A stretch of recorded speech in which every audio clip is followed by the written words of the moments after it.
अजीज दोस्तों और बुजुर्गों, 20 नवंबर के दिन हम तमाम के लिए एक बहुत ही तारीखी और इम्तिहान का दिन बनेगा। और तारीखी दिन इसलिए है और इम्तिहान का दिन भी इसलिए है कि इस दिन आपको, नौजवानों को, हमारे बुजुर्गों को, कौम और मिल्लत के जिम्मेदारों को, उलमाए और मशाइखीन को ये बात का फैसला करना है कि जिस चीज़ का आगाज़ हमने इस तारीखी शहर औरंगाबाद में शुरू किया, जिस चिराग को हमने रोशन किया, और वो चिराग का नाम मजलिस इत्तेहादुल मुस्लिमीन है, जिस चिराग की रोशनी से हम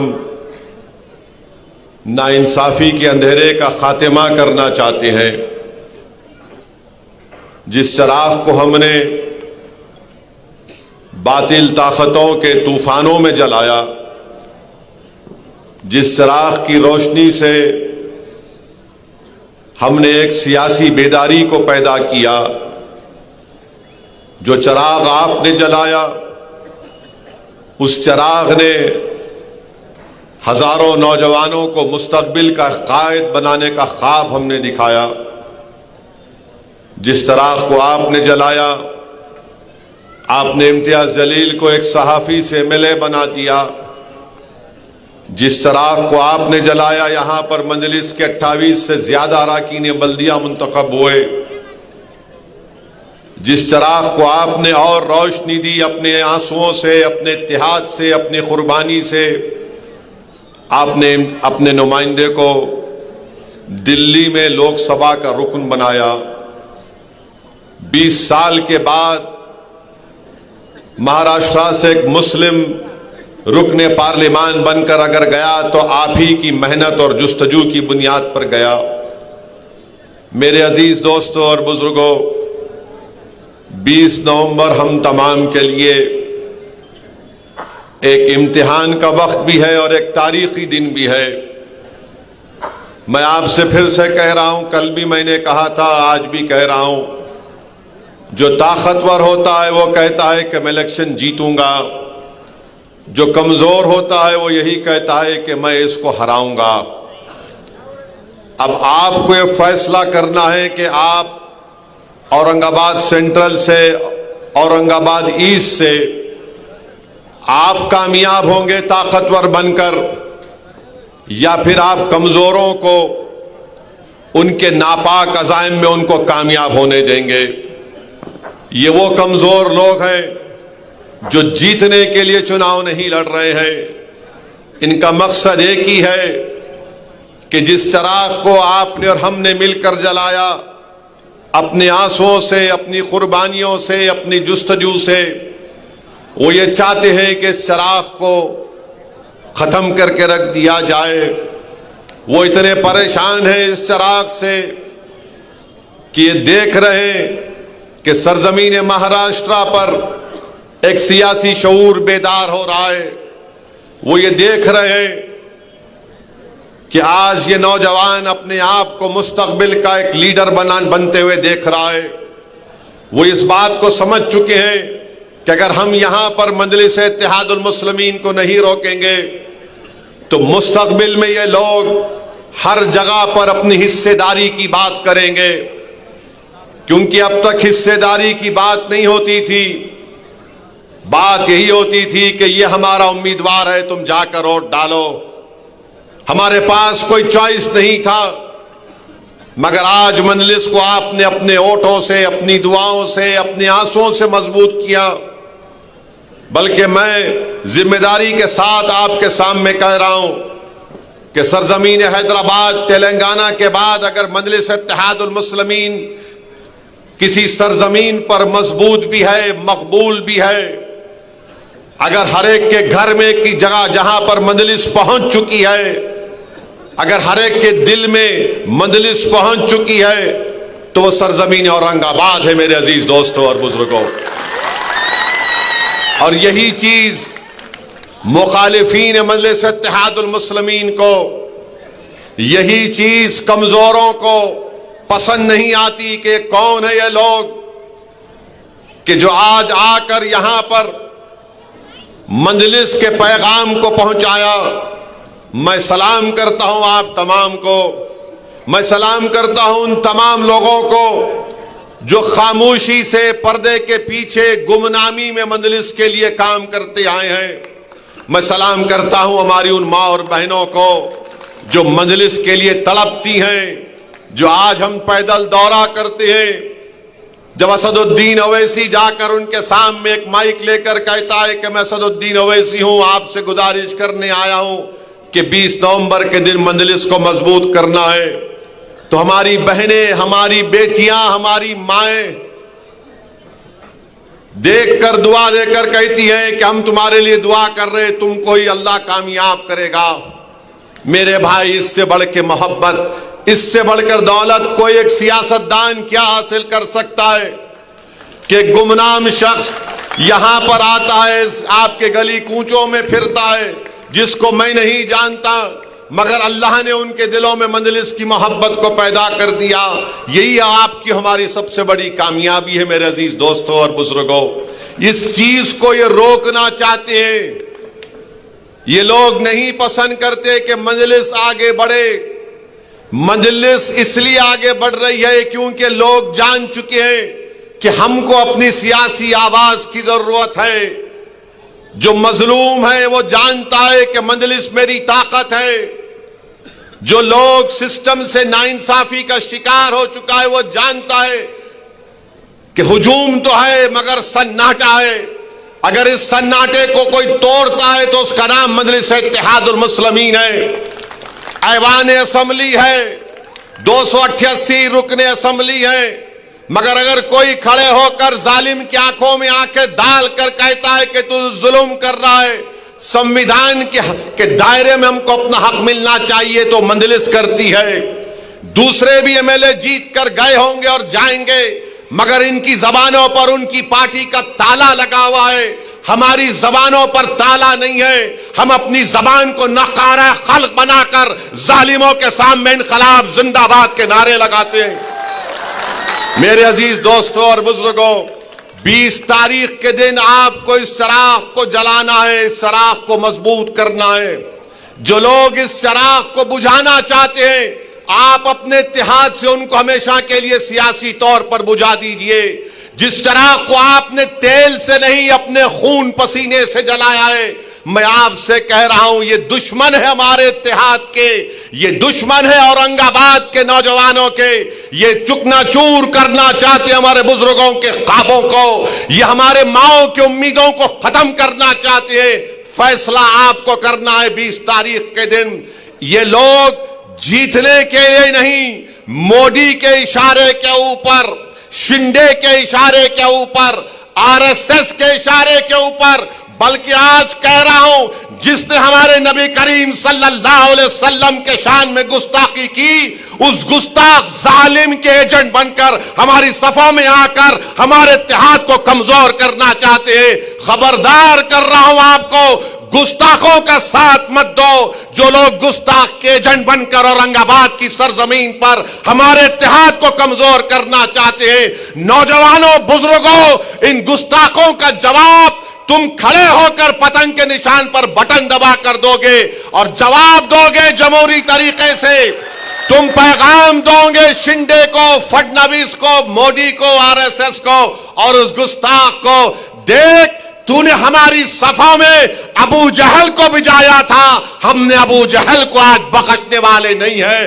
देख तू मीर जाफर और मीर सादिक को हमारे सफों में भिजाया था, अब हम इन मीर जाफर और मीर सादिक को जान चुके हैं। जो हमारे दरमियान में आकर हमारी पीठ पर खंजर नहीं घोंप रहे, बल्कि हमारे मुस्तकबिल को खत्म करना चाहते।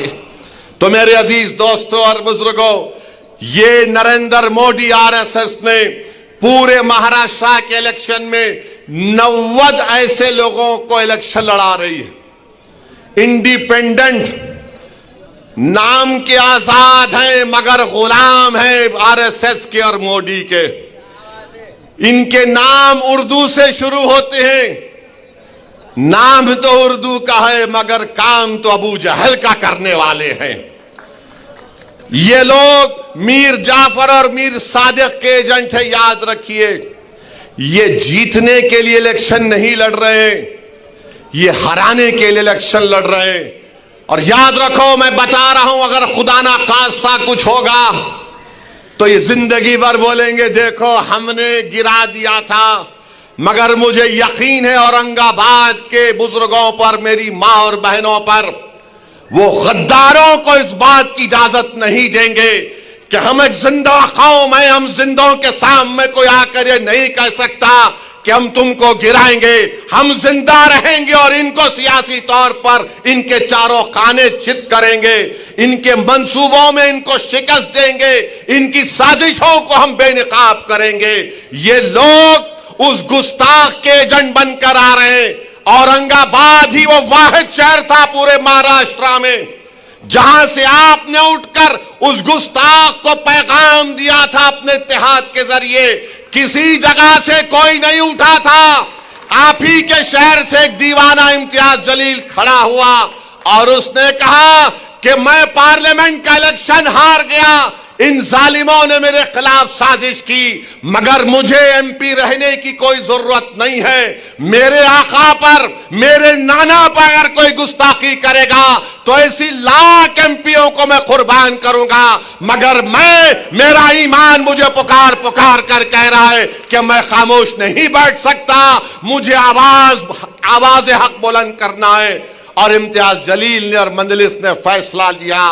पूरे परेशान हो गए, हुकूमत परेशान, जालिम परेशान, कमजोर परेशान, मुनाफिक परेशान, अबू जहल के दोस्त परेशान, मीर जाफर मिर्जा सादिक परेशान, प्रशासन परेशान। जब आपने यहां से नारा लगाया कि औरंगाबाद वो सरजमीन है जहां पर हम हर एक की भाईचारगी को मानते हैं, कोई किसी भगवान को माने, किसी खुदा को माने, हम उसका एहतराम करते हैं, मगर किसी को भी इस बात की इजाजत हम नहीं देंगे कि किसी के भी मजहब के सबसे बड़ी शख्सियत के खिलाफ अगर कोई अनाप शनाप बकेगा तो हम खामोश बैठेंगे।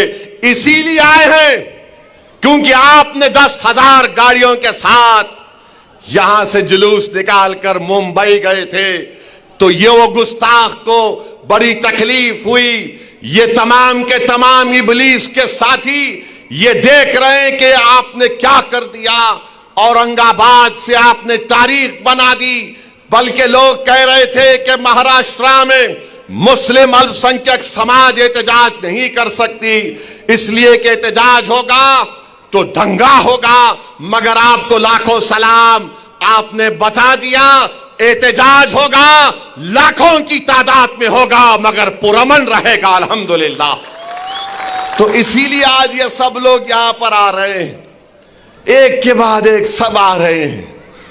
कोई यहां से उतर रहा, कोई वहां से उतर रहा, कोई नीचे से निकल रहा, कोई बिल से सांप निकल रहा, कोई सुराख से चूहा चेहरा दिखा रहा, सब आ रहे हैं। मगर ये औरंगाबाद की सरजमीन है, ये तारीखी सरजमीन है। तो इसीलिए कह रहा हूं 20 तारीख के दिन आपको अपने इत्तेहाद को मजबूत करना पड़ेगा, अपने इत्तेफाक को मजबूत करना पड़ेगा। याद रखो नौजवानों, ये लड़ाई तुम्हारे मुस्तकबिल के लिए हम लड़ रहे हैं। याद रखो मेरी इज्जतदार मां और बहनों, ये लड़ाई आपके ख्वाबों को पूरा करने के लिए किया जा रहा है। याद रखो मेरे बुजुर्गों, जो तुमने ख्वाब अपने जवानी में देखे थे, उन ख्वाबों को पूरा करने की लड़ाई हम लड़ रहे हैं। ये लड़ाई हम औरंगाबाद को ताकतवर बनाने के लिए लड़ रहे हैं। ये जो 90 उम्मीदवार, ये जो उम्मीदवार इम्तियाज के खिलाफ खड़े हैं, इम्तियाज जलील के खिलाफ, मैं उनसे कहना चाह रहा हूं, तुम औरंगाबाद को हराकर रात में चैन की नींद नहीं सो पाओगे। याद रखो, तुम जो काम करने जा रहे हो, तुम औरंगाबाद को हराने की कोशिश कर रहे हो। तुम्हारा ज़मीर तुमको इस बात की इजाजत नहीं देगा कि तुम आराम से नींद सो सकोगे। ये औरंगाबाद की जनता जान चुकी है कि तुम किसके कठपुतली हो, तुम किसके इशारे पर आकर हमारे इत्तेहाद को कमजोर करना चाहते हो। तो मैं आपसे कह रहा हूं, जो गलती हमसे थोड़ी बहुत हो गई पार्लियामेंट के इलेक्शन में, अब दोबारा हमको गलती नहीं करना है, बल्कि हमको पहले से ज्यादा हमारा पोलिंग परसेंटेज होना चाहिए। जिसका नाम वोटर लिस्ट में है, सुबह 7 बजे पोलिंग बूथ को चले जाना और शाम में 5 बजे तक अपने के कोड को इस्तेमाल करिए। अपने घर में जितने वोट है उनको इस्तेमाल करिए। नौजवानों, एक दिन के लिए सब चीज छोड़ दो, अपनी मोटरसाइकिल पर लेकर जाओ अपने माँ बाप को, अपने बुजुर्गों को, अपने दोस्तों को तरगीब दो कि चलो भाई, आज इम्तिहान और तारीख का दिन है। तुम अगर तारीख रकम कर दोगे तो याद रखो, मेरी इस बात को मैं जिंदा नहीं रहूंगा, मगर 50 साल के बाद एक बच्चा उठकर तारीख लिखेगा और कहेगा कि गंजे शहीदा में एक दीवाना खड़े होकर हमसे मुखातिब होकर कहा था कि अगर तुम 20 नवंबर के दिन इत्तेहाद और इत्तेफाक के जरिए इम्तियाज और नासिर सिद्दीकी को कामयाब करोगे तो 50 साल के बाद लोग याद रखेंगे तुम्हारी इत्तेहाद को। यहां से तुम कामयाब हो गए तो याद रखो, हिंदुस्तान के कोने कोने में तुम अपने कामयाबी के परचम को लहराओगे। महाराष्ट्र तो छोड़ो, हिंदुस्तान का कोना कोना, हिंदुस्तान का शहर शहर, हिंदुस्तान का गांव गांव पुकार कर कहेगा औरंगाबाद की जनता को सलाम, औरंगाबाद के बुजुर्गों को सलाम, औरंगाबाद के नौजवानों को सलाम। तो मेरे अजीज दोस्तों और बुजुर्गों, एक एक वर्ड का इस्तेमाल करिए। ये कमजोर लोग हैं, इनको अगर कुछ नहीं मिला तो किधर भी कूद जाते ये लोग, किधर भी कूद जाते हैं। मैं इनके बारे में बहुत कुछ बोल सकता हूं, मगर सिर्फ इतना कह रहा हूं कि याद रखो, तारीख हमको पुकार पुकार कर कह रही है। करबला के मैदान में अल्लाह के रसूल सल्लल्लाहु अलैहि वसल्लम के नवासे के साथ नमाज भी पढ़ते थे और पानी भी बंद कर देते थे। अल्लाह के रसूल सल्लल्लाहु अलैहि वसल्लम के नवासे की गर्दन काटी गई, सजदे में थे इमाम हुसैन, आले रसूल को कुर्बान कर दिया। मगर जालिमों, जो तुम आज यजीद के एजेंट बनकर यहां पर आए हो, जिन्होंने पानी बंद किया और खुद पानी पिए, तारीख ने जिसने पानी बंद किया उनको मिटा दिया। तारीख ने यह बता दिया कि जो पानी पीते थे और दूसरों को पानी नहीं पिलाते थे, तारीख ने पानी पिलाने वालों को भुला दिया, और जिस जालिम ने पानी नहीं दिया अल्लाह ने उनको सुबह क़यामत तक उरूज दिया। तो तारीख पुकार पुकार कर कह रही है, जालिमों, इमाम हुसैन जिंदा है, इमाम हुसैन कामयाब है। जो फिर ये तमाम के तमाम जालिम हैं, ये तमाम यजीदी लश्कर के लोग हमेशा से पलीत थे और पलीत रहेंगे। टीपू सुल्तान पर पीछे से हमला करने वाले कौन? टीपू सुल्तान पर पीछे से हमला करने वाले कौन थे? कौन थे? बोलो, जोर से बोलो। टीपू सुल्तान पर हमला करने वाले कौन थे? सिराजुद्दौला पर हमला करने वाले कौन थे? कौन थे सिराजुद्दौला पर हमला करने वाले? मेरे भाई, तारीख पुकार पुकार कर कह रही है कि बाहर से कोई नहीं आएगा, अंदर से ही पीठ पर खंजर मारेगा।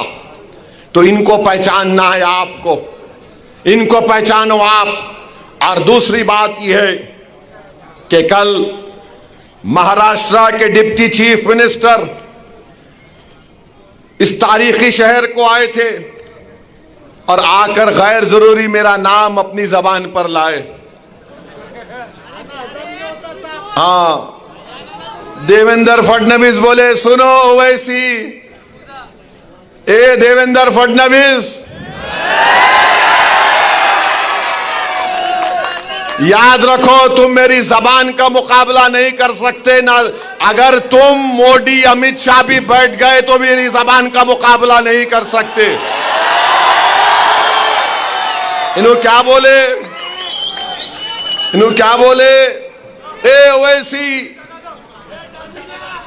वो क्या बोले, ये वोट जिहाद, धर्म युद्ध।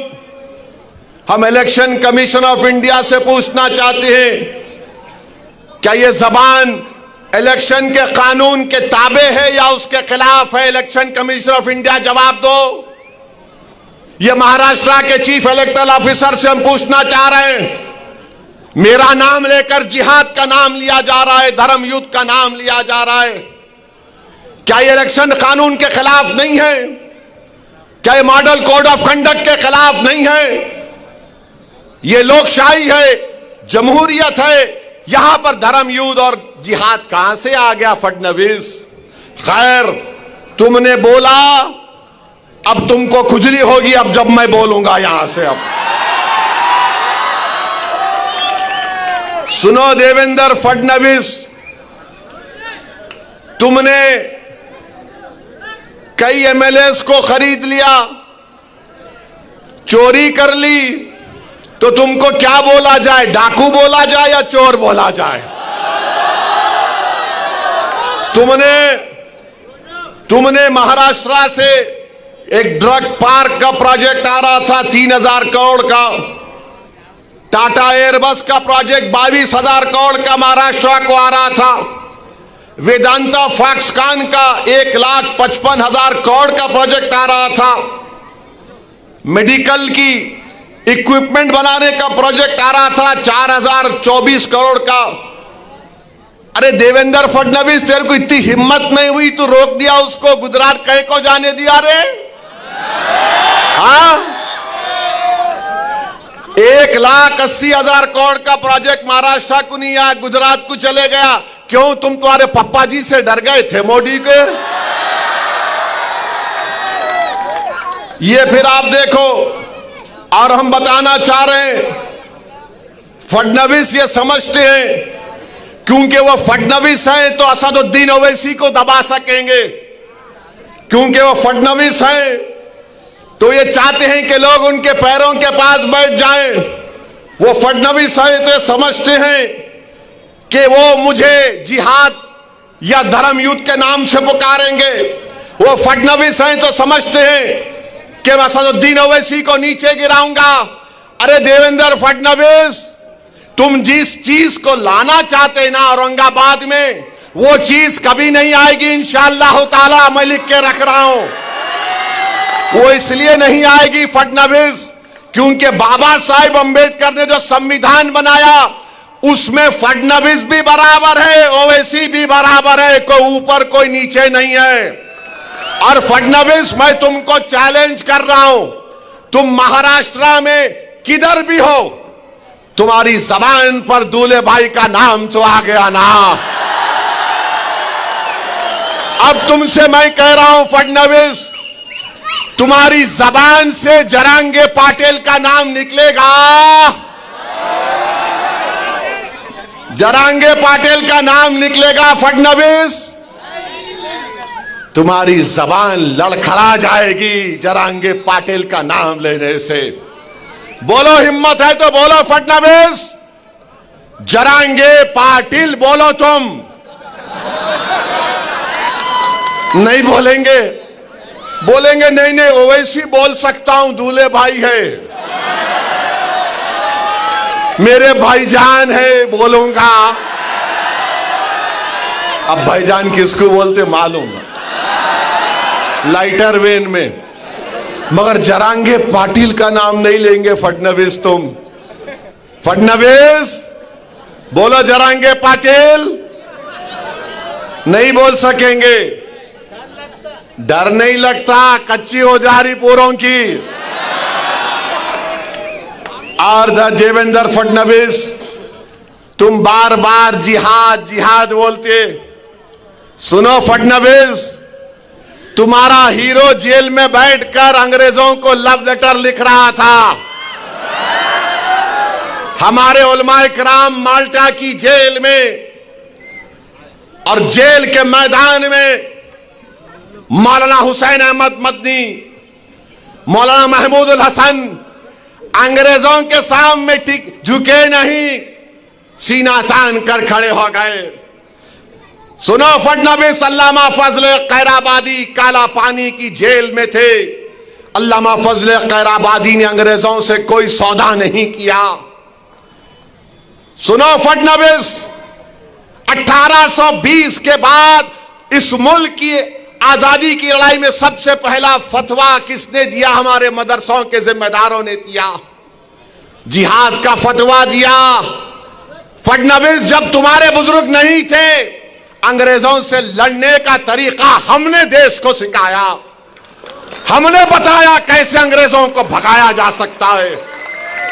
तारीख गवाह है कि दिल्ली की जामा मस्जिद से लेकर वो जो पंजाब का पाकिस्तान का बॉर्डर है मौजूदा, उन झाड़ों और पेड़ों पर हमारे उलमाए किराम की लाशें फकर से लटक रही थी। वो लटक तो रही थी मगर पुकार पुकार कर पैगाम दे रही थी तुम जैसे फडनवीस लोगों को कि देखो, इस देश से हमने मोहब्बत की और इस देश को आजाद कराने के लिए हमने अपना सब कुछ कुर्बान कर दिया। आज फडनवीस बोलते जिहाद। फडनवीस तुमको जिहाद, फडनवीस क्या बोले? ओट जिहाद। अभी लैंड जिहाद हो गया, लव जिहाद हो गया, एग्जाम जिहाद हो गया। अब फडनवीस आरएसएस बीजेपी बोल रही ओट जिहाद, यानी धूलिया में मालेगांव सेंट्रल की सीट से बीजेपी के उम्मीदवार को वोट नहीं मिला तो फडनवीस बोल रहे ओट जिहाद। हमको सेंट्रल मालेगांव से वोट नहीं मिले, जहां तुम्हारे को वोट नहीं मिला वहां जिहाद हो गया, जहां तुम्हारे को हार गए वहां जिहाद हो गया। तुम गुजरात में भी एक सीट हार गए, कैसा हारे बोलो? तुम हैदराबाद में मेरे खिलाफ हार गए, कैसा हारे बोलो?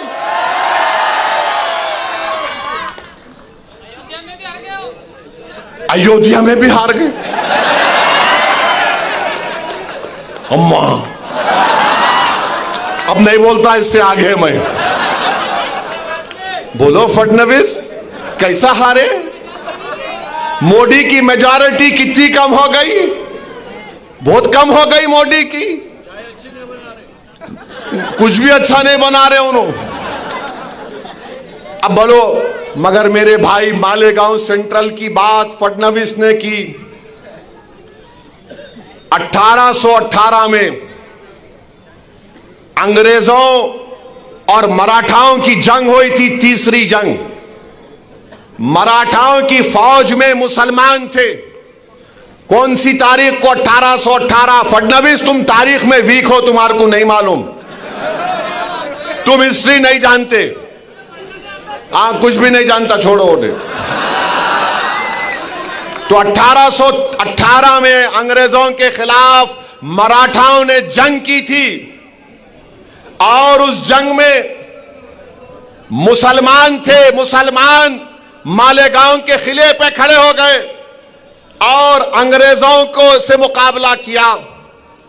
उसमें 30 से ज्यादा सिपाही शहीद हो गए और अंग्रेजों को, उन मुसलमानों को जो मराठाओं की फौज में थे, 36 तोपों को इस्तेमाल करना पड़ा। 8000 गोले गिराए, 35,500 गन पाउडर इस्तेमाल करना पड़ा। फडनवीस, ये वो मुसलमान जो मराठाओं की फौज में मालेगांव के किले में खड़े हो गए थे और अंग्रेजों को मुकाबला किया। फडनवीस, तुम्हारे पूर्वज नहीं थे, ओवैसी के पूर्वज थे जो अंग्रेजों से जिहाद कर रहे थे। और फिर 1921 में मालेगांव में इनकलाबियों ने खिलाफत नॉन कॉपरेशन मूवमेंट के बाद मालेगांव के किले पे चढ़ गए। अंग्रेजों का झंडा हमने निकाला, फडनवीस तुम्हारा हीरो नहीं निकाला। हमारे बुजुर्गों ने झंडा निकाला, मालेगांव शहर को कब्जा कर लिया और उसके बाद अंग्रेजों ने क्या किया? बोलो फडणवीस, मरने वालों में, शहीदों में तुम्हारा नाम था या ओवैसी के बाप दादा का नाम था? बोलो नाम क्या था? सुनो फडणवीस, शहीदों का नाम जिन्होंने 1921 में अंग्रेजों का झंडा निकालकर हिंदुस्तान के झंडे को लहराया, शहीदों में नाम सुलेमान शाह, इस्माइल अल्लाह रखा, शाहीन बिखारी, शाबान बिकारी, बुद्धू फरीदास, अब्दुल गफ्फार, ये तमाम को फांसी पे लटका दिए फडणवीस। तुम्हारा हीरो अंग्रेजों को लव लेटर लिख रहा था, I love you, I love you. हम आई लव यू नहीं बोले अंग्रेजों को, हम बोले वी हेट यू, तुमको निकलना पड़ेगा भारत से। तुम आकर हमको जिहाद सिखाओगे फडणवीस? अरे तुम जिहाद का जे नहीं जानते, तुम हमको क्या पूछ रहे हो? और हमारे बुजुर्गों ने अब्दुल्ला खलीफा, मोहम्मद हुसैन, इन लोगों को भी जेल में अंग्रेजों ने मार मार कर शहीद कर दिया। तो मेरे अजीज दोस्तों और बुजुर्गों, आज 20 नवंबर के दिन भी आपको एक फैसला करना है, या बुज़दिली या बहादुरी का मुजाहरा करना पड़ेगा। आप बुज़दिली का मुजाहरा करेंगे या बहादुरी का मुजाहरा करेंगे? बताओ, सोचकर हाथ उठाओ। क्योंकि मालेगांव में जो शहीद अंग्रेजों का झंडा उतारे थे, सुलेमान शाह, इस्माइल अल्लाह रखा, शाबान बिखारी, बुद्धू फरीद, अब्दुल गफ्फार की रूहें पुकार पुकार कर कह रही, अगर अल्लाह हमको सुनने की ताकत देगा, औरंगाबाद की सरजमीन पर बसने वालों, तुम क्या बहादुरी के मुजाहरे करोगे या बुज़दिली के मुजाहरे करोगे? बताओ, आप बहादुरी के मुजाहरे करेंगे या बुज़दिली के मुजाहरे करेंगे? आपको बताना पड़ेगा। आप उम्मीद पर फैसला करेंगे या खौफ पर फैसला करेंगे? बताओ, आप उम्मीद पर फैसला करेंगे, आप बहादुरी को अपनाएंगे? तो फिर आप बताइए, आज 20 नवंबर के दिन आप 1 घंटे की कुर्बानी देंगे या अपने मुस्तकबिल को आप तकालीफ में गुजारेंगे? 20 नवंबर के दिन आपको इंशाअल्लाह, मुझे यकीन है कि आप बहादुरी के मुजाहरे करेंगे, आप खौफ को करीब आने नहीं देंगे, आप उम्मीद के ऊपर मंजलिस को वोट देंगे, आप 1 घंटे की कुर्बानी देंगे, अपने वोट को इस्तेमाल करने जाएंगे। मेरे अजीज दोस्तों और बुजुर्गों, बहुत से लोग असदुद्दीन ओवैसी के बारे में बातें करते हैं, तुम उनका हिस्सा नहीं बने, तुम इनका हिस्सा नहीं बने। अरे मेरे भाई, दीवाने हैं क्या तुम लोग? जब मेरे हिस्से में अल्लाह ने औरंगाबाद के गरीबों के दिलों में मोहब्बत डाली, मैं यही हूं, मेरा हिस्सा यही है। इसीलिए किसी शायर ने कहा था, मैं इसीलिए हुजूम का हिस्सा नहीं बना, मैं इसीलिए हुजूम का हिस्सा नहीं बना। सूरज कभी नुजूम का हिस्सा नहीं बनता, सूरज तारों का हिस्सा नहीं बनता। याद रखो, याद रखो, सूरज तारों का हिस्सा नहीं बनता।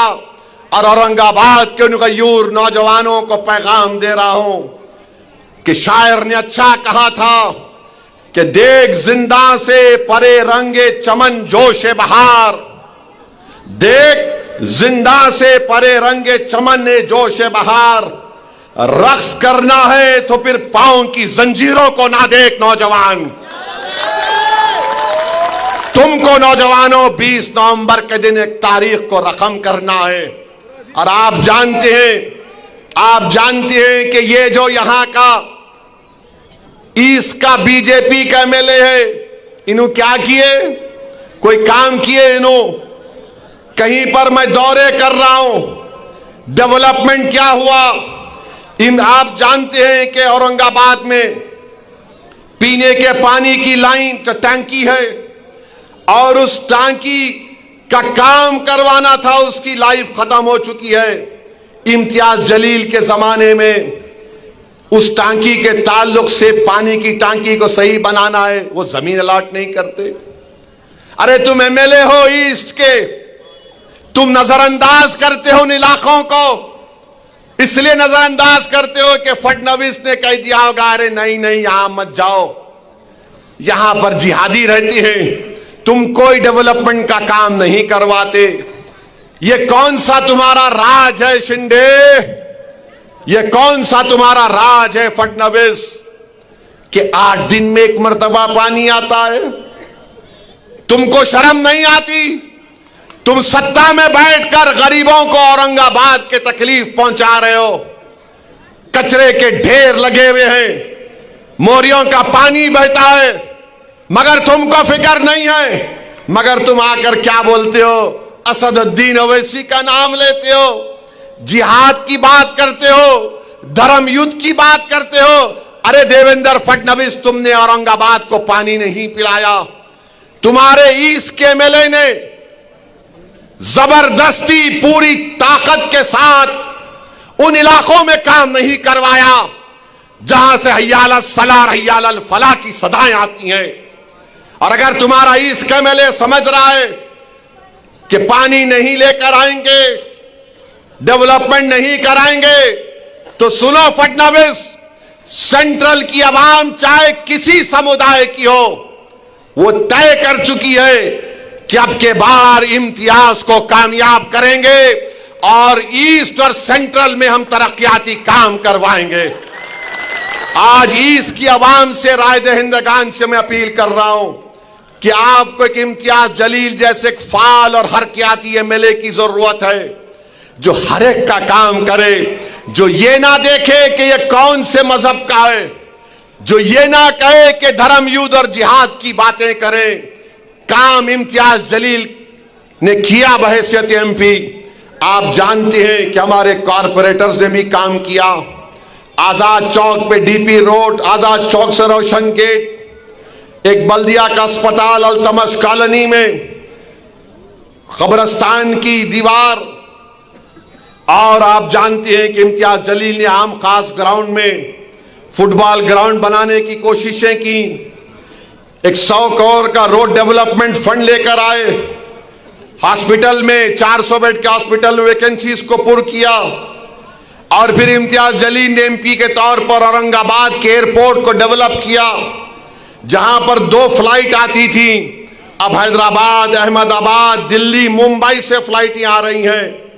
औरंगाबाद से शिरडी की 4 लेन की लाइन इम्तियाज जलील ने मंजूर करवाई थी। और फिर एक under bridge Shivaji Nagar railway gate के पास, उसको पब्लिक की नुमाइंदगी पर इम्तियाज जलील ने मंजूर करवाया। ये बीजेपी से कुछ नहीं होता, मोदी से कुछ नहीं होता, ये सिर्फ हिंदू मुस्लिम, हिंदू मुस्लिम, हिंदू मुस्लिम, बस यही बोलेंगे। इन्हें जिहादी, उन्हें फुला, उन्हें ऐसा, इन्हें वैसा। अरे इलेक्शन हो रहा है, धर्म युद्ध कहां से आ गया मोदी जी? अब मोदी बोल रहे एक है तो सेफ है। अरे 10 साल से तुम्हारी सरकार है, सेफ नहीं है क्या हम? तू बोलो मोदी, भाइयों बहनों, एक है तो सेफ है। अब आप मेरे को बताइए, ये एक का मतलब क्या है? हम अनेक हैं भारत में। मराठा समाज का कल्चर अलग, दलित समाज का कल्चर अलग, हमारे बैकवर्ड क्लास के भाई बहनों का कल्चर अलग, मुसलमानों में कई ऐसे कबीले हैं उनका कल्चर अलग, ईसाई हैं, सिख हैं, क्या क्या इस देश में नहीं है। मगर मोदी बोले नहीं, एक ही होना, one size fits all. Modi ji, आपका जो शर्ट का साइज है औरंगाबाद के बच्चे के लिए बहुत बड़ा हो जाता हो, ये नहीं होता ना। मगर मेरे भाई, ये लोग इस मुल्क की डाइवर्सिटी को खत्म करना चाहते हैं, ये महाराष्ट्र की खूबसूरती को खत्म करना चाहती हैं। मेरी आपसे अदबन गुजारिश है, औरंगाबाद सेंट्रल के अवाम से मेरी हाथ जोड़कर अपील है कि जिसने आपके लिए कोई काम नहीं किया, आप उसका साथ मत दीजिए। मराठाओं को धोखा दिया गया, रिजर्वेशन के नाम पर रिजर्वेशन नहीं दिया गया। हमारे करबला में मजलूमों को, जालिमों ने मजलूमों को दबाया था। तो मेरे अजीज दोस्तों और बुजुर्गों, मैं आपको बता रहा था कि 20 तारीख के दिन आपको और हमको मिलकर अपनी पूरी ताकत और इत्तेहाद के साथ अपने पार्टी के उम्मीदवारों को कामयाब और कामरान करना है।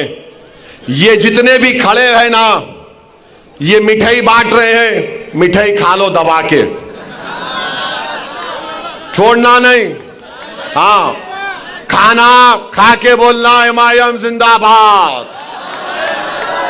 जितना दे रहे ले लो, क्यों नहीं छोड़ना, ले लो, मिठाई खाओ, नान खलिया खाओ। होटल पे जाके मैं देखा नान खलिया की पीली रोटी को निचोड़ के साथ डुबा के उसमें खूब लगा के खा के बोलना पतंग को ही ओट पड़ने वाला है, पतंग को ही ओट पड़ेगा इंशाअल्लाह ताला। डरने और घबराने की जरूरत नहीं है आपको। आप तमाम से बुजुर्गों से, माँ और बहनों से अपील है कि 20 तारीख के दिन औरंगाबाद सेंट्रल में, औरंगाबाद ईस्ट में क्या उड़े गई, आसमानों पर क्या नजर आएगा, सुबह 6 बजे से क्या होगा, शाम में 6 बजे तक क्या होगा, हर घर में क्या आवाज आएगी, हर दिल क्या पुकारेगा, हर सोच क्या कहेगी, हर आदमी क्या बोलेगा, हर आदमी क्या करेगा, किसका परचम लहराएगा, औरंगाबाद किसका है, औरंगाबाद पर हमारा इत्तेहाद रहेगा ना, औरंगाबाद पर हमारी बरतरी रहेगी ना। आप मुझे अकेला तो छोड़ दिए पार्लियामेंट में, मगर महाराष्ट्र के असेंबली में इम्तियाज जलील को और नासिर सिद्दीकी को भिजाएंगे ना आप, महाराष्ट्र की विधानसभा में अपने इन लोगों को भिजाएंगे ना आप उम्मीद पर वोट देंगे, आप खौफ की बुनियाद पर वोट नहीं देंगे। आपसे मैं फिर से अपील कर रहा हूं कि मजलिस आपकी पार्टी है, मजलिस को कामयाब करिए। फडणवीस का जवाब देंगे ना, इन्हों जिहाद बोल रहे, इन्हों धर्म युद्ध बोल रहे। फडणवीस तुम ख्वाब देख रहे मुख्यमंत्री का, इंशाअल्लाह ताला तेरे ख्वाबों पर मिट्टी पड़ेगी इंशाअल्लाह ताला, तेरे ख्वाब चुकनाचूर हो जाएंगे। अच्छा, मेरे को लोग बोल रहे वो लाडली में भी कुछ पैसे आए, अरे लो ना, मैं तुम्हारा लाडला हूं, I love you, you love me. अब दोनों की मोहब्बत में कुछ नहीं आ रहा। 1500 दिए, 15,000 भी दिए, क्या दिए, सब देने वाला अल्लाह है, ले लो।